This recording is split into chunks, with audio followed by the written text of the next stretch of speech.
सामने पहुंचकर जोर जोर से चिल्लाने और दहाड़ने लगा।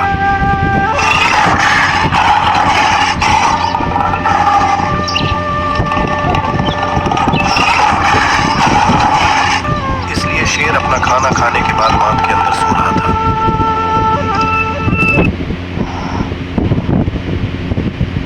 शेर परेशान हो गया और तेज आवाज सुनकर जाग गया। वह क्रोधित हो गया और चिल्लाया, कौन है? कोई प्रतिक्रिया नहीं हुई। इसकी वजह चीखें और तेज हो गई। शेर अपनी मान से बाहर निकला और बाघ के सामने खड़ा हो गया, जो लगातार दहाड़ रहा था। और बाघ से कहता है, तुम मुझे क्यों परेशान कर रहे हो? शेर ने बाघ की आंखों में गहरी निगाहें डालते हुए पूछा। तुम जंगल में कहीं भी जा सकते हो और जितना चाहो उतना चिल्ला सकते हो, लेकिन तुम्हें मुझे फिर कभी परेशान करने की इजाजत नहीं दी जाएगी। बाघ शेर से बोलता है। देखो, ये जंगल सबका है और ये जगह भी सबकी है, बाघ ने गुस्से में शेर से कहा। तुम मुझे जाने के लिए कहने वाले कोई नहीं होते। मैं यहीं रहूंगा और जितना चाहूंगा उतना चिल्लाऊंगा। इसी बीच वहां से गुजर रहे एक हाथी ने बाघ और शेर को बहस करते हुए देखा और उनके पास गया।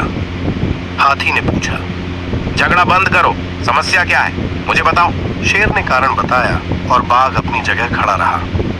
हाथी इस झगड़े को सुलझाने में असहाय महसूस कर रहा था। तभी वहां डॉक्टर डव आए। डव ने हाथी से पूछा, यहाँ क्या हो रहा है? और आज बाघ और शेर एक साथ पहले तो कभी नहीं देखा। हाथी ने संक्षेप में सारी बात बताई। डॉक्टर डव चिल्लाए और बोले, कबूतर के इस सहज व्यवहार से हाथी हैरान रह गया। और हाथी ने पूछा, क्या तुम्हें नहीं लगता कि यह चिंता का विषय है? हाँ, समस्या तो है, लेकिन इसे सुलझाना मुश्किल नहीं है। कबूतर के जवाब से हाथी और भी उलझन में पड़ गया। डॉक्टर डब आगे बढ़े और बाघ और शेर के बीच मंडराने लगे। बाघ और शेर दोनों ही इस बात से चिढ़ गए और उन्होंने अपनी बहस बंद कर दी। ये देखकर डव ने कहा, प्रिय मित्रों, आप लोग खुद ही इस समस्या को आसानी से सुलझा सकते हो। यह सुनकर बाघ और शेर दोनों हैरान हो गए और बोले, कैसे? यह आसान है। डॉक्टर डव ने कहा, बाघ चिल्लाता रह सकता है और शेर अपनी नींद जारी रख सकता है। आप मूर्ख हैं, डॉक्टर डव, शेर ने दहाड़ते हुए कहा। आप केवल पैरों के कांटे निकालने, आंखों से धूल झाड़ने और कटने फटने के घाव का इलाज करने के लिए उपयुक्त हैं, लेकिन ऐसी समस्याओं के लिए नहीं। फिर बाघ ने कहा, हमें अकेला छोड़ दो, हम अपनी समस्याओं को खुद ही सुलझा लेंगे। फिर कबूतर कहता है, नहीं मेरे प्यारे दोस्तों, कृपया मेरी बात सुनो। डॉक्टर कबूतर ने सुझाव दिया कि शेर को उसका पीछा करना चाहिए और मांद में प्रवेश करना चाहिए। अंत में शेर सहमत हो गया और कबूतर का पीछा किया। जैसे ही शेर मांद के अंदर गया, कबूतर ने उसे 2 रुई के टुकड़े दिए। श्रीमान शेर, ये रुई के टुकड़े आपको बाघ की चीख से बचाने में मदद करेंगे। कृपया इन दोनों टुकड़ों को अपने कानों में डाल लें और शांति से सो जाएं। शेर कबूतर की सलाह का पालन करता है। फिर दोनों मांद से बाहर आते हैं। फिर कबूतर बाघ से कहता है, श्रीमान बाघ, कृपया जितना हो सके उतनी जोर से दहाड़े, आपको शेर से कोई शिकायत नहीं होगी। बाघ फिर जोर से चिल्लाया।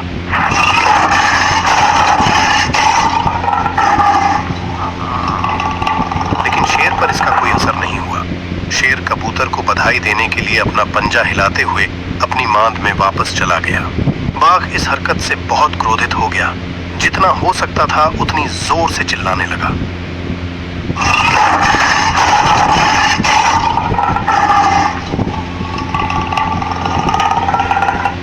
वह यह भी समझ नहीं पा रहा था कि शेर शांत क्यों हो गया।